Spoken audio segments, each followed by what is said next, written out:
ನಾಯಕರು, ಲಕ್ಷಾಂತರ ಜನ ಭಕ್ತರು ಡಾಕ್ಟರ್ ರಾಜ್ಕುಮಾರ್ ಅವರ ಸಮಾಧಿಗೆ ಭೇಟಿಯನ್ನು ಕೊಡ್ತಾ ಇದ್ದಾರೆ. ಪ್ರತಿ ವರ್ಷ ಭೇಟಿ ಕೊಡ್ತಾ ಇದ್ದಾರೆ.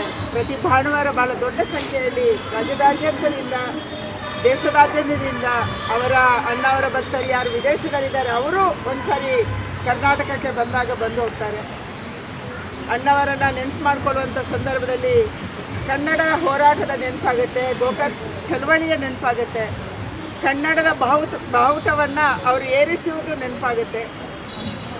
ಅಣ್ಣವರನ್ನು ನೆನಪು ಮಾಡಿಕೊಂಡ ತಕ್ಷಣ ಕಲೆ ನೆನಪಾಗುತ್ತೆ, ಸಿನಿಮಾ ನೆನಪಾಗುತ್ತೆ, ಹಾಡು ನೆನಪಾಗುತ್ತೆ, ಸಂಗೀತ ನೆನಪಾಗುತ್ತೆ. ವಿವಿಧ ಪ್ರತಿಭೆಗಳನ್ನು ಹೊಂದಿರುವಂಥವರು ಡಾಕ್ಟರ್ ರಾಜ್ಕುಮಾರ್ ಅವರು. ಅವರನ್ನು ನೆನಪು ಮಾಡುವಂಥ ಈ ಸಂದರ್ಭದಲ್ಲಿ ಅವರಿಗೆ ಮತ್ತೊಂದು ಸಾರಿ ನಾನು ನಮನಗಳನ್ನು ಸಲ್ಲಿಸ್ತೀನಿ.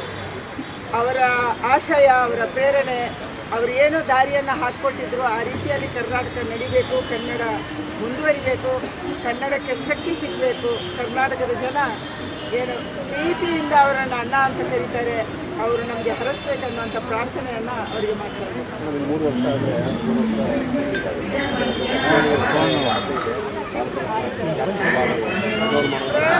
ಎಲ್ಲರೂ ಸೇರಿ ಪ್ರಯತ್ನ ಮಾಡೋಣ. ಖಂಡಿತ ಅವರಿಗೆ ಆ ರೀತಿಯ ಶಕ್ತಿ ಇದೆ, ಆ ರೀತಿಯ ಬುದ್ಧಿಯೂ ಇತ್ತು. ಕಲೆ ಸಂಗೀತದ ಜೊತೆಗೇನೆ, ಸಿನಿಮಾದ ಜೊತೆಗೇನೆ ಒಂದು ಒಳ್ಳೆಯ ವಿಚಾರವನ್ನು ಜಗತ್ತಿಗೆ ಅವರು ಬಿಟ್ಟು ಹೋಗಿದ್ದಾರೆ. ಅವರ ಸಿನಿಮಾಗಳಲ್ಲಿ ಎಂದೂ ಕೆಟ್ಟ ಪಾತ್ರಗಳನ್ನು ಅವ್ರು ಮಾಡಿಲ್ಲ. ಇವತ್ತು ಸಿನಿಮಾ ಬರುವಾಗ ಸ್ಕ್ರೀನಲ್ಲಿ ಮದ್ಯಪಾನ ಮಾಡಬಾರದು, ಧೂಮಪಾನ ಮಾಡಬಾರದು ಅಂತ ಬರುತ್ತೆ. ಆದರೆ ಡಾಕ್ಟರ್ ರಾಜ್ಕುಮಾರ್ ಅವರು ನಟನೆ ಮಾಡಿದಂಥ ಯಾವುದೇ ಫಿಲ್ಮಲ್ಲಿ, ಯಾವುದೇ ಸಿನಿಮಾದಲ್ಲಿ ಕೆಟ್ಟ ಪಾತ್ರಗಳನ್ನು ಆ ರೀತಿ ಬರೆಯುವಂಥ ಪ್ರಮೇಯವನ್ನೇ ಅವರು ಸೃಷ್ಟಿ ಮಾಡಲಿಲ್ಲ. ಅದರ ಜೊತೆಗೆ ಅವರು ಕನ್ನಡಕ್ಕಾಗಿ ಹೋರಾಟ ಮಾಡಿದರು, ಕನ್ನಡ ಧ್ವಜವನ್ನು ಎತ್ತಿ ಹಿಡಿದು. ಖಂಡಿತ ನಾವೆಲ್ಲರೂ ಸೇರಿ ಪ್ರಯತ್ನ ಮಾಡೋಣ. ಅಭಿಮಾನೋತ್ಸವ